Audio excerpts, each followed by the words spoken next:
Subscribe कीजिए आपके अपने इस YouTube चैनल को और दबा दीजिए बेल आइकन को लेटेस्ट एजुकेशन वीडियोस के लिए।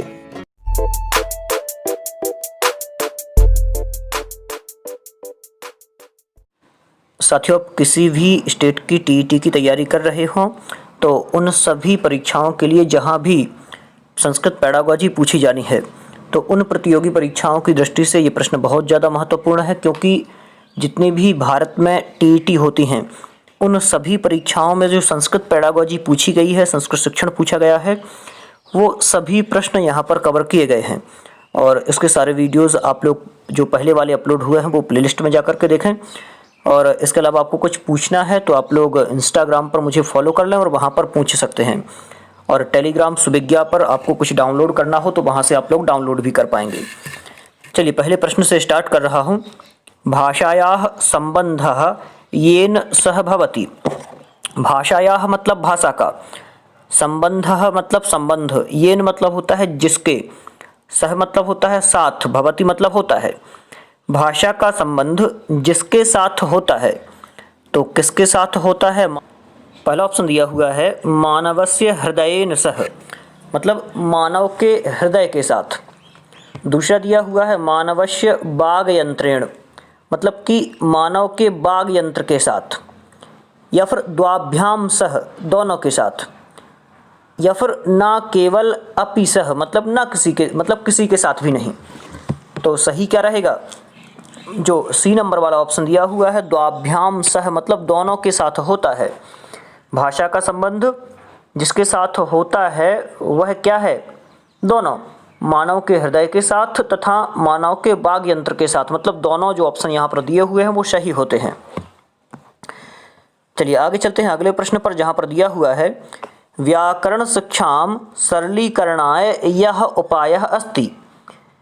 व्याकरण शिक्षा को सरल बनाने का जो उपाय है, व्याकरणम मतलब व्याकरण, शिक्षा मतलब शिक्षा, सरलीकरणाय मतलब सरलीकरण करने के लिए, या फिर व्याकरण शिक्षा को सरल बनाने के लिए। यह मतलब होता है जो, उपाय मतलब उपाय, अस्ति मतलब है। तो व्याकरण शिक्षा को सरल बनाने का जो उपाय है वह क्या है? ऑप्शन पहला है मातृभाषया सह तुलना, मातृभाषा के साथ तुलना। दूसरा सूत्राणाम रटनम, सूत्रों को रटना। तीसरा है प्रतिदिनम व्याकरणस्य पाठनम, प्रतिदिन व्याकरण का पाठ करना या फिर पढ़ना। चौथा है ना कह अपि, या फिर कोई भी नहीं। पाठनम मतलब बार बार पाठ करना प्रतिदिन। तो क्या होगा सही? जो पहला वाला दिया हुआ है मातृभाषया सह तुलना, मतलब कि व्याकरण शिक्षा को सरल बनाने का जो उपाय है वह इस प्रकार है कि व्याकरण शिक्षा की मातृभाषा के साथ तुलना करके पठन क्रिया होनी चाहिए, तो तभी यह सरल हो सकती है और जन सामान्य की भाषा बन सकती है। तो जो ए नंबर वाला दिया हुआ है यही रहेगा पहला वाला सही। आगे अर्थ ज्ञान द्वारा संप्रेषण क्षमता विकासः इत्यनेन अभिप्रायः अस्ति। क्या कह रहे हैं कि अर्थ ज्ञान के द्वारा संप्रेषण क्षमता का विकास होता है। क्या कह रहे हैं? अर्थ ज्ञान के द्वारा संप्रेषण क्षमता का विकास होता है, इससे क्या अभिप्राय है? ऑप्शन पहला दिया है व्याकरणात्मकी संरचना, यह एक व्याकरणात्मक संरचना है। या फिर दूसरा ऑप्शन दिया है शंका निवारणार्थम शिक्षकैः सह वार्ता पाठ्यक्रमस्य च स्पष्टीकरणम, मतलब कि शंकाओं का निवारण करने के लिए शिक्षक के साथ वार्ता करना और पाठ्यक्रम का स्पष्टीकरण, दूसरा ऑप्शन। तीसरा दिया है शब्दार्थान प्रयोगान च ज्ञातुम शब्दकोशस्य उपयोगः, मतलब शब्दों का प्रयोग और उसको जानने के लिए शब्दकोश का उपयोग। या फिर चौथा दिया है अवबोधनार्थम सूचनायाः आदान प्रदानञ्च स्पष्टीकरणं पुनर्रचना च, मतलब कि अर्थ, अवबोधन, सूचनाओं का आदान प्रदान, स्पष्टीकरण और पुनर्रचना। तो सही उत्तर क्या रहेगा? जो डी वाला दिया हुआ है ये होगा इसका सही उत्तर, मतलब कि अर्थ ज्ञान द्वारा संप्रेषण क्षमता का विकास होता है, इससे अवबोधन की सूचना के आदान प्रदान, स्पष्टीकरण एवं पुनर्रचना का विकास होता है, ये कह रहे हैं। चलिए चलते हैं अगले प्रश्न पर, जहाँ पर दिया हुआ है समुचितः भाषा कौशलम या फिर भाषा कौशल क्रमः मन्यते। तो ये प्रश्न तो कई बार रिपीट हो चुका है कि एक क्रम अपन को सटीक बताना है। सही क्रम क्या है? श्रवण, भाषण, पठन और लेखन। तो ये क्रम कहाँ पर दिया है? श्रवण पहले नंबर पर आएगा, तो यहाँ भी श्रवण है, यहाँ भी श्रवण है, यहाँ भी श्रवण है। हाँ, यहाँ पर भाषण है तो ये अपन काट देते हैं। दूसरे नंबर पर भाषण चाहिए तो ऊपर पठन है तो ये भी कट जाएगा। श्रवण, भाषण, पठन कहाँ पर है? ये वाला। तो जो डी नंबर का दिया हुआ है यही रहेगा इसका सही उत्तर।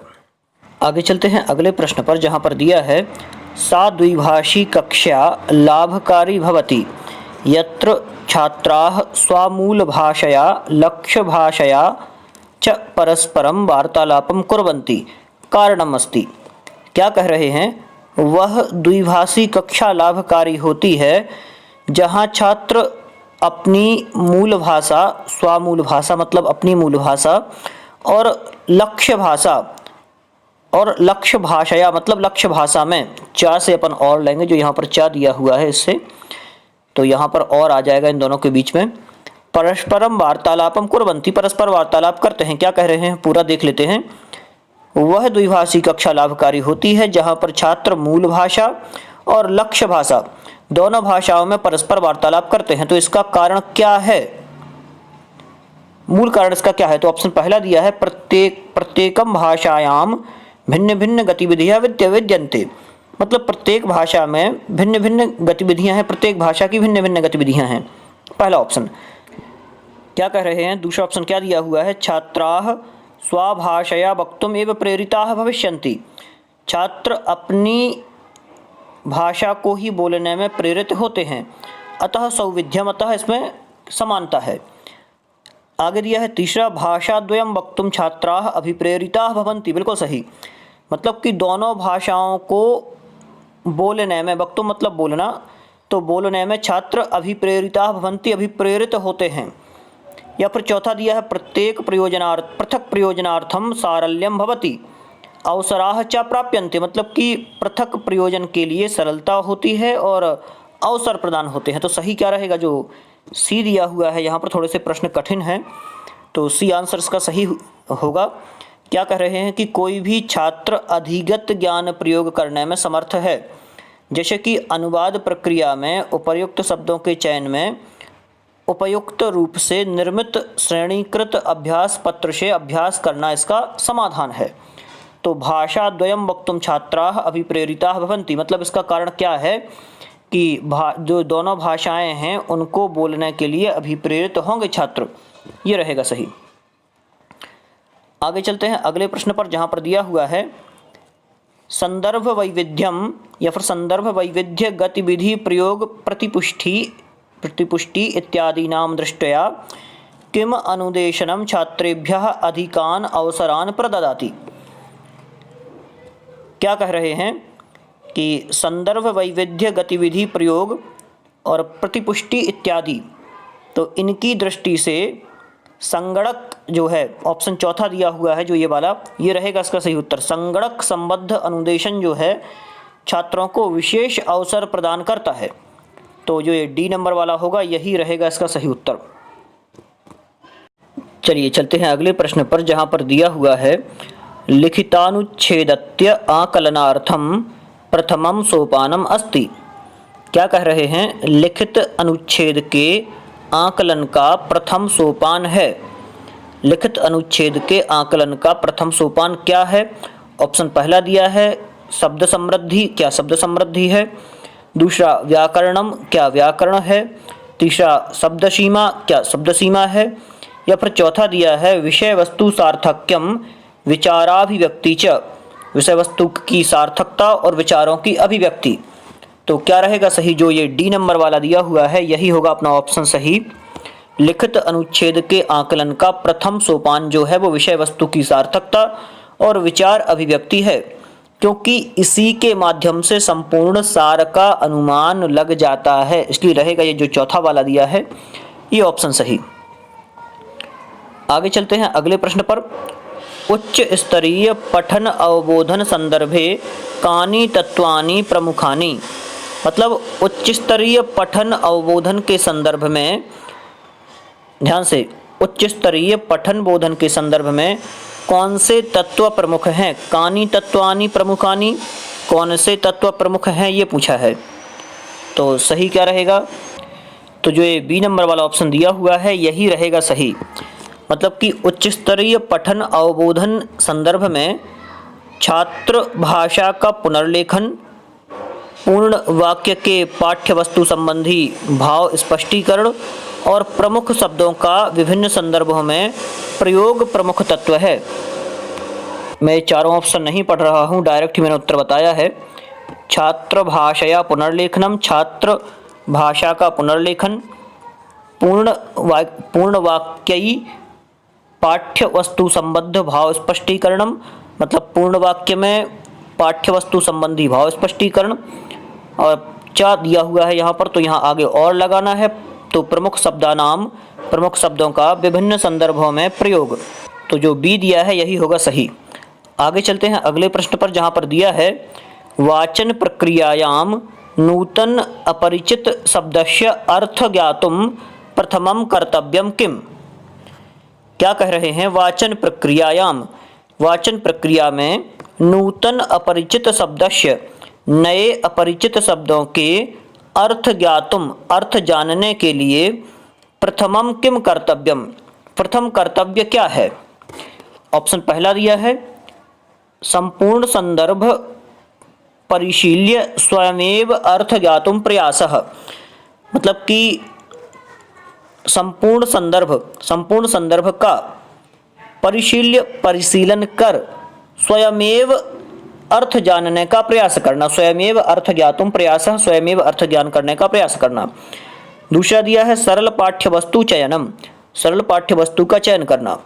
तीसरा दिया है सद्य एव शब्दकोश परिशीलनम, तो शब्दों का परिशीलन करना, शीघ्र ही शब्दों का परिशीलन करना। अध्यापकः सहपाठी व प्रष्टव्यः, अध्यापक या सहपाठी से पूछना। ये तो जो सही होगा इसका उत्तर, ये जो पहले नंबर वाला दिया हुआ है यही होगा सही। संपूर्ण संदर्भ परिशील्य स्वयमेव अर्थ ज्ञातुम प्रयासः, मतलब कि संपूर्ण संदर्भ का परिशीलन कर स्वयं ही अर्थ जानने का प्रयास करना चाहिए। आगे चलते हैं अगले प्रश्न पर। छात्राः प्रायः सर्वत्र एव प्रथम भाषाम अथवा तृतीय भाषाम अवगंतुम वक्तुम च काठिन्यम अनुभवन्ति। क्या कह रहे हैं? छात्र प्रायः सर्वत्र मतलब सभी जगह, एव मतलब ही, प्रथम भाषाम मतलब जो पहली भाषा होती है उसे, अथवा मतलब और, तृतीय भाषाम मतलब तीसरी भाषा को, अवगंतुम मतलब सीखने के लिए या समझने में क्या करते हैं? काठिन्यम अनुभवन्ति, कठिनता का अनुभव करते हैं। तो छात्राणाम सहायार्थम कः समीचीनः उपायः, छात्रों की सहायता के लिए समीचीन उपाय क्या है, क्या उपाय करना चाहिए? ऑप्शन पहला दिया है प्रथम भाषा संबद्ध अन्य भाषायाः शिक्षणम, पहली भाषा से संबंधित अन्य भाषाओं का शिक्षण। दूसरा ऑप्शन दिया है भाषा मूल वक्तृभिः पाठनम। तीसरा ऑप्शन दिया है द्वितीय तृतीय भाषा कालांशानां वृद्धि, मतलब द्वितीय और तृतीय कालांश जो हैं उनकी वृद्धि करना। चौथा दिया है भाषा प्रयोग द्वारा अधिकाधिकः अभ्यासः, मतलब कि भाषा प्रयोग के द्वारा अधिकाधिक अभ्यास पर जोर देना। तो सही क्या रहेगा? यही वाला जो चौथा दिया है ये रहेगा सटीक और सही उत्तर। मतलब कि वाचन प्रक्रिया में नूतन अपरिचित शब्द का आशय ज्ञात करने हेतु सर्वप्रथम संपूर्ण संदर्भ का परिशीलन कर स्वयं ही अर्थ जानने का प्रयास करना चाहिए। तो सही क्या रहेगा? जो डी नंबर वाला ऑप्शन दिया हुआ है ये वाला, यही होगा इसका सही उत्तर, डी। आगे चलते हैं अगले प्रश्न पर। छात्राणाम लिखित कार्य संबद्ध त्रुटि संशोधनार्थम प्रभावी प्रक्रिया अस्ति। क्या कह रहे हैं? छात्रों के लिखित कार्य संबद्ध त्रुटि संशोधन के लिए प्रभावी प्रक्रिया क्या है? बिल्कुल से आसान प्रश्न है, एक बार और आप लोग समझ लें। छात्रों से संबंधित लिखित कार्य संबद्ध त्रुटि संशोधन की प्रभावी प्रक्रिया क्या है? तो सही क्या रहेगा, डायरेक्ट सही उत्तर पर ही चलते हैं। जो ए नंबर वाला दिया हुआ है यही होगा सही उत्तर। संकेत द्वारा त्रुटि निदर्शनम छात्रेभ्यः च संशोधनार्थम अभिप्रेरणा दानम। मतलब छात्रों से संबंधित लिखित कार्य संबद्ध त्रुटि संशोधन की प्रभावित प्रक्रिया छात्रों को संकेत द्वारा त्रुटि को बताना और संशोधन के लिए अभिप्रेरित कर। तो जो पहला वाला दिया है यही होगा सही उत्तर इसका।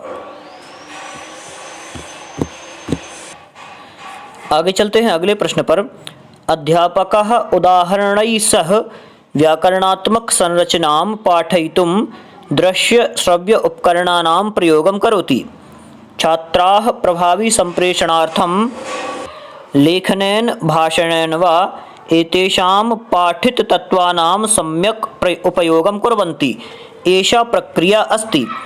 क्या कह रहे हैं पूरा देख लेते हैं। ऑप्शन दिया हुआ है रचनात्मकी, दूसरा है पुनरात्मकी, तीसरा दिया है आगमनात्मकी, चौथा दिया है निगमनात्मकी। तो क्या होगा इसका सही उत्तर। तो अध्यापक या फिर अध्यापिका उदाहरण के लिए व्याकरणात्मक संरचना को स्पष्ट करने हेतु दृश्य और श्रव्य उपकरणों का प्रयोग करते हैं। तो छात्रों के प्रभावी संप्रेषण, लेखन एवं भाषण इन पठित तत्वों का सम्यक उपयोग करते हैं। यह प्रक्रिया कौन सी प्रक्रिया है, तो यह आगमनात्मकी प्रक्रिया है। जो सी नंबर वाला दिया हुआ है यही रहेगा सही, यह आगमनात्मकी प्रक्रिया है। आगे चलते हैं अगले प्रश्न पर। मानवस्य विचाराणाम प्रभावी संप्रेषणस्य लिखित मौखिक, जो कि प्रभावी संप्रेषण के अंतर्गत आते हैं, च मध्ये परस्परम संबंधस्य आधारभूतम अथवा प्रमुखम तत्वम किम। क्या कह रहे हैं, मनुष्य के विचार से प्रभावी संप्रेषण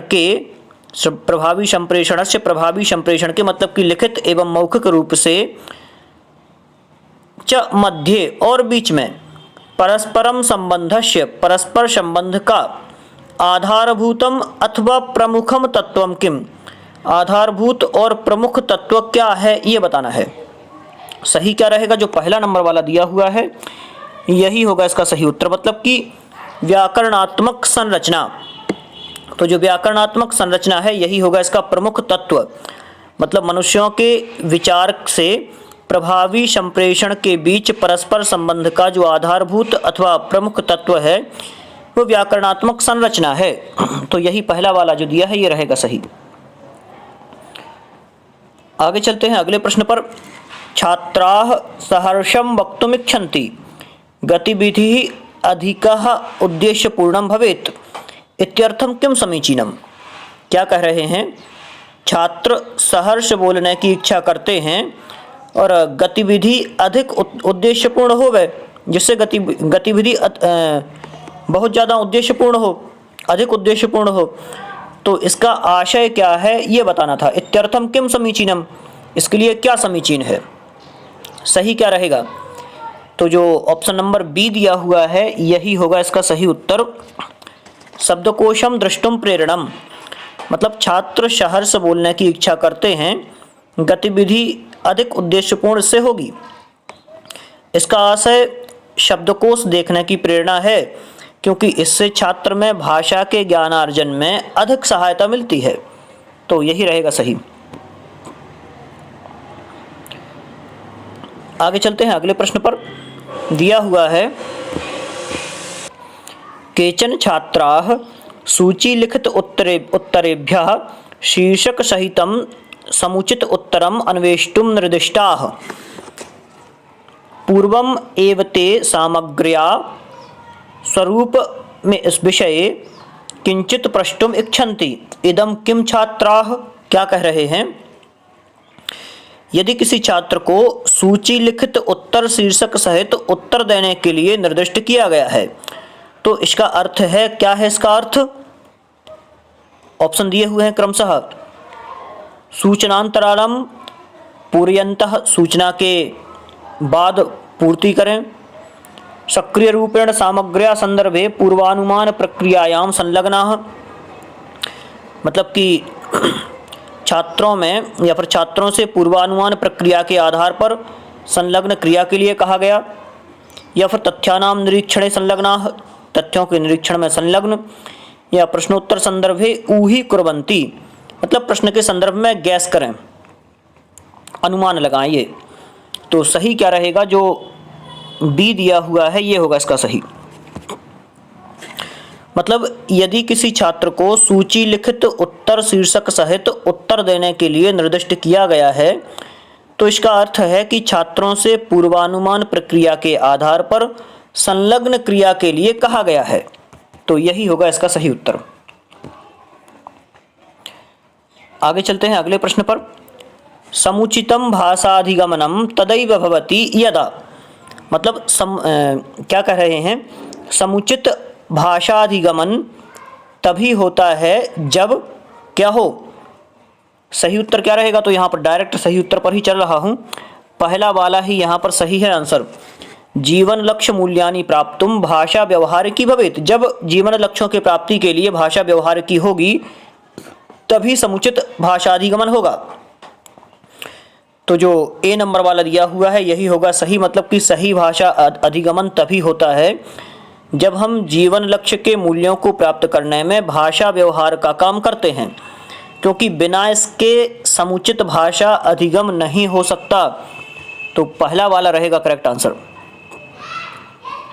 और ये अपना हो चुका था समुचितः भाषा कौशलम क्रम मन्यते, समुचित भाषा क्रम क्या है।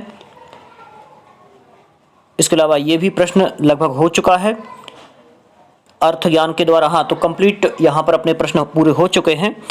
और ये प्रश्न थोड़े से कठिन थे, तो इस प्रकार के प्रश्न भी पूछे जा सकते हैं, क्योंकि ये CTET 2014 का पेपर है और इसी प्रकार के प्रश्न आगे भी पूछे जाने की संभावना है वर्ग 3 में भी।